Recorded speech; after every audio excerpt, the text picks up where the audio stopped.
जय श्री कृष्णा। आज गुरु गोविंद सिंह की 359वीं वर्षगांठ है। इनका जन्म 1723 में हुआ था। कितने वर्ष बीत गए। देखिए, संत जाते नहीं हैं, गुरु जाता नहीं है। समय की कितनी परतें जम गई हों, पर गुरु का प्रकाश सदैव रहता ही है। वो सबको प्रकाशित करता रहता है। उनका यहाँ से जाना नहीं होता। उनकी याद, उनके वचन हमारे साथ हर समय रहते हैं। पहले ज़माने में इंग्लिश डेट नहीं थी। हिंदी तिथि के हिसाब से उनका जन्म पोष माह की शुक्ल पक्ष की सप्तमी के दिन हुआ था, यानी कि आज के दिन हुआ था। आज सप्तमी तिथि के हिसाब से उनका जन्मदिन है। इंग्लिश डेट के हिसाब से अलग हो जाती है तिथि। उस जमाने में तिथि का महत्व था उस जमाने में।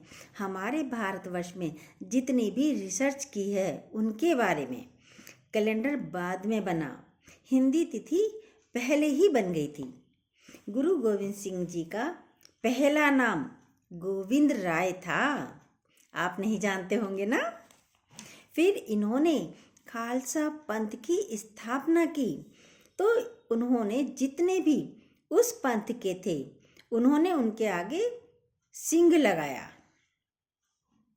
सिंह का मतलब होता है शेर, जो डरता नहीं है किसी से भी। तो उन्होंने भी अपने नाम के आगे गुरु गोविंद सिंह लिख दिया। गुरु गोविंद सिंह ने दुश्मनों के दांत खट्टे किए थे। वे योद्धा थे। उन्होंने मार्शल आर्ट भी सीखी थी। उस समय बड़ी अराजकता थी देश में। उन्होंने कई भाषाएं भी सीखी, हिंदी, संस्कृत, गुरुमुखी, सब भाषाओं पर कमांड थी उनकी। हमारा जीवन तो केवल धन कमाने के लिए व्यतीत हो जाता है, वेस्ट हो जाता है, बीत जाता है। धन कमाते कमाते ऐसे ही चले जाते हैं। क्यों नहीं अपने अंदर कलाओं को विकसित किया जाए। उस समय उसकी आवश्यकता थी। चारों ओर से ऑलराउंडर थे गुरु गोविंद सिंह। उन्होंने भाषाएं भी सीखी, युद्ध भी सीखा, ज्ञान में भी परिपक्वता थी, लेखन में भी अच्छे थे। उनका जीवन दूसरों के हित में था। गुरु कौन होता है? सुनिए, जो अपना जीवन दूसरों के हित में लगा दे वह गुरु होता है। पर उससे पहले हमारे जीवन में भी गुरु आवश्यक है। बिन गुरु ज्ञान कहाँ से पाऊं, दीजो दान हरि गुण गाऊं। ये सिखों में गुरु परंपरा चली है। 10 गुरु तक गद्दी चलती रही। बिना गुरु के ज्ञान संभव नहीं था। इसलिए सिख पंथ में गुरु को बहुत महत्व दिया जाता है कि गुरु के बिना जीवन में उद्धार नहीं हो सकता। मनुष्य जकड़ा हुआ है। जैसे, सुनिए कैसे जकड़ा हुआ है मनुष्य। जैसे कारागार में कैदी बंद होता है, जेल में कैदी बंद होता है, मनुष्य अपनी ही धारणाओं, अपने ही विकारों, अपने ही विचारों की कमियों से भीतर जकड़ा हुआ है। जैसे जेल में बंद कैदी। भीतर से आप कैदी हैं, सभी भीतर से सभी कैदी हैं, स्वतंत्र नहीं हैं। इच्छाएं आपको बांध कर बैठी हैं, वासनाएं आपको बांध कर बैठी हैं, मोह आपको बांध कर बैठा है। आसक्तियों की रस्सियों से आप बंधे हुए हो। देखिए, अपनी अपनी चेकिंग कीजिए, किस किस से बंधे हुए हो, किस किस ने बांध रखा है, या आप खुद को ही आपने बांध रखा है।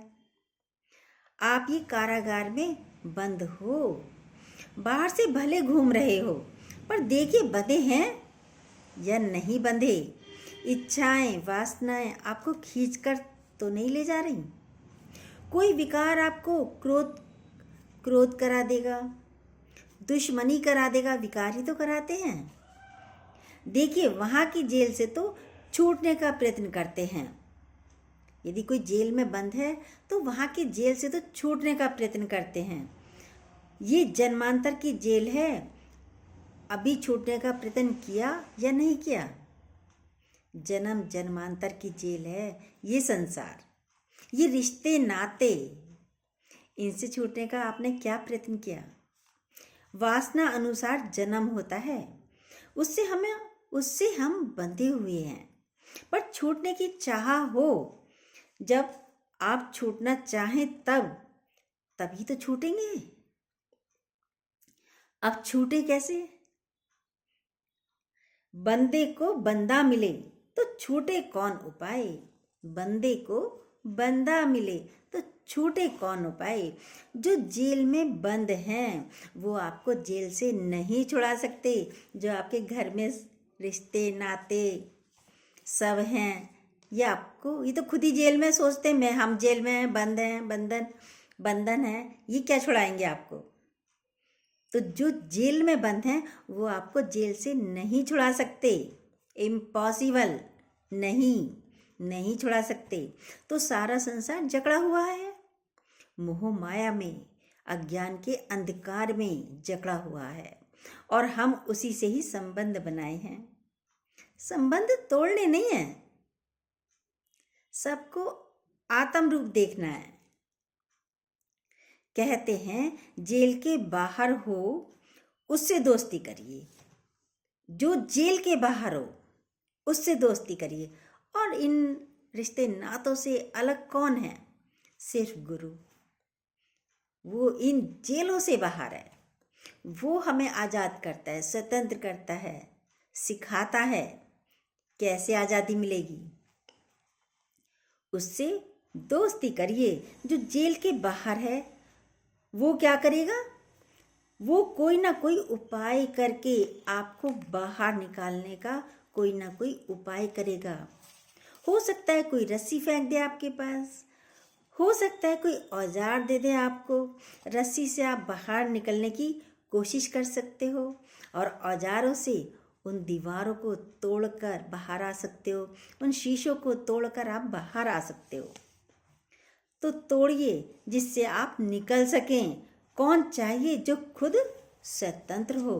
कौन चाहिए बाहर निकालने के लिए? जो खुद स्वतंत्र हो, कारागार में जकड़ा नहीं हो, वो आपको निकाल सकता है। कहते हैं वो है गुरु।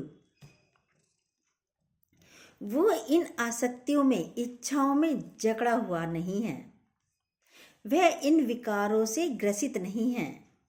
उसके पास उपाय है, वह आपको छुड़ा सकता है।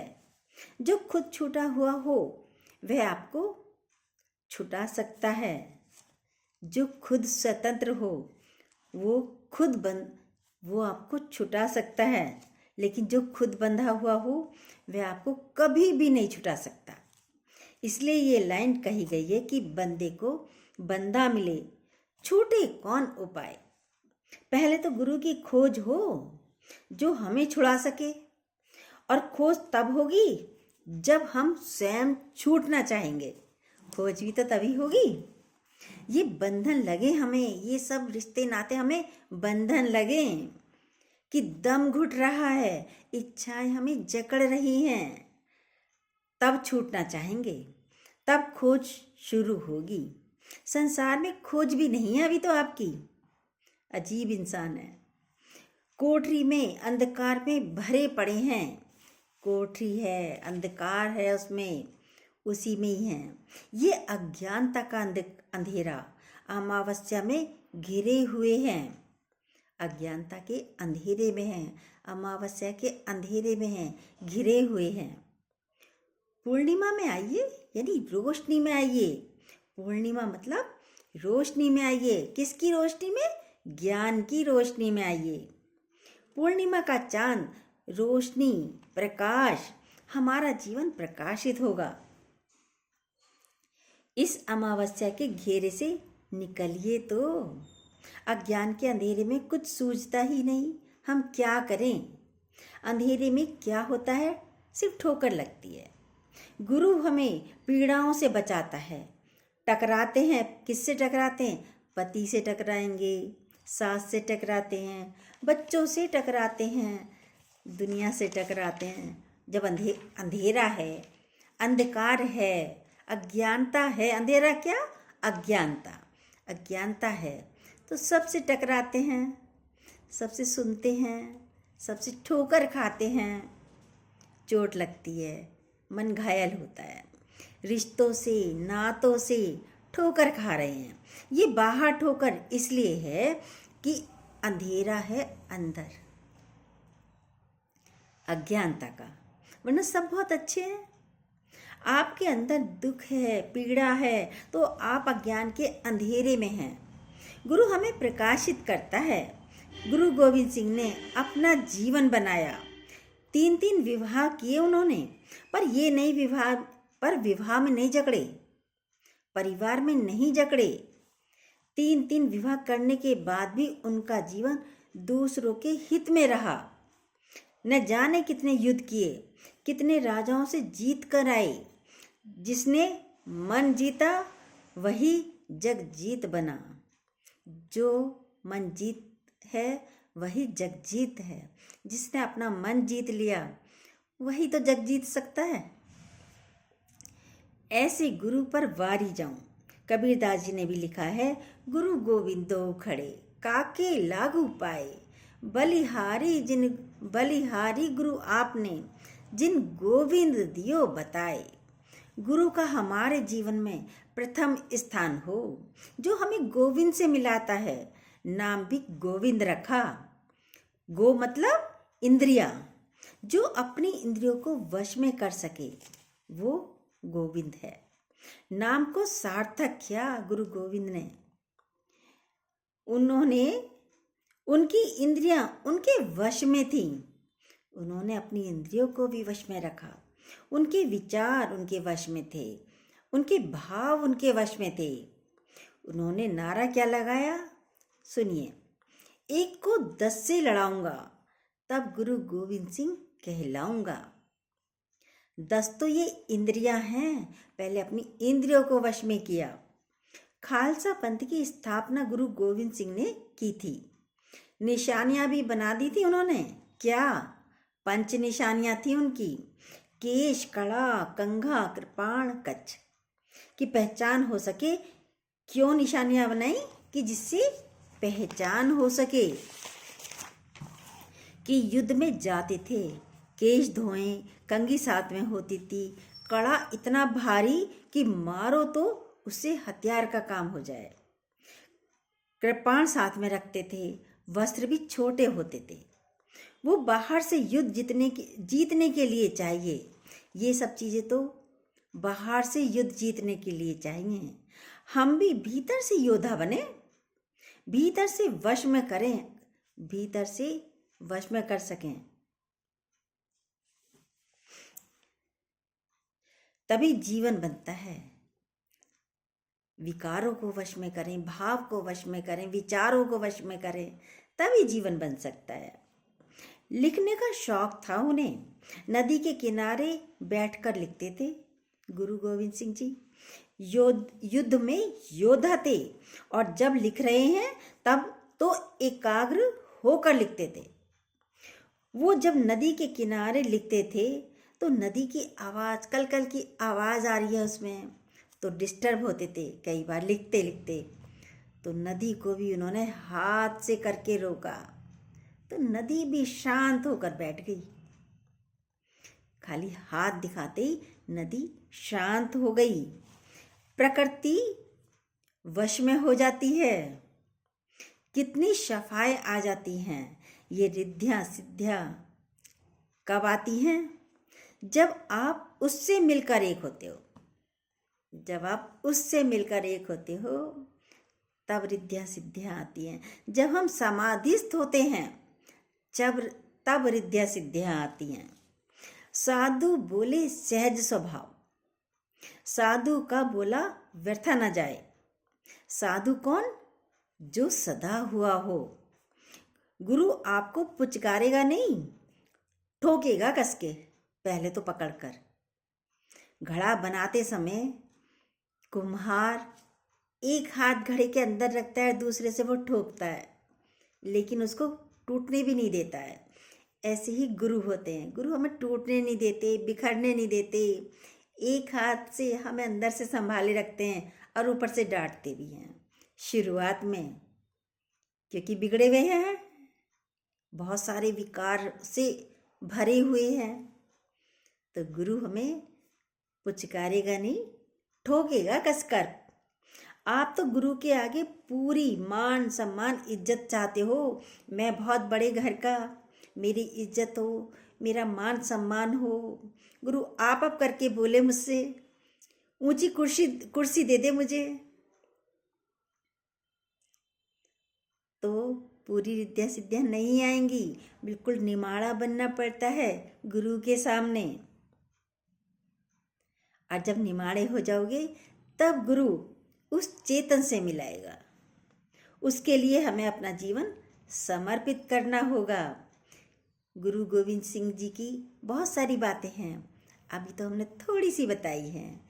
जय श्री कृष्णा। यदि ये बातें आपको अच्छी लगती हों तो प्लीज़ जो नहीं हो सब्सक्राइब कीजिएगा, लाइक कीजिएगा, कमेंट करिएगा और बेल को दोबारा प्रेस ज़रूर करिएगा, ताकि हमारी नई नई स्टोरियाँ आपके पास सबसे पहले आएँ। जय श्री कृष्णा।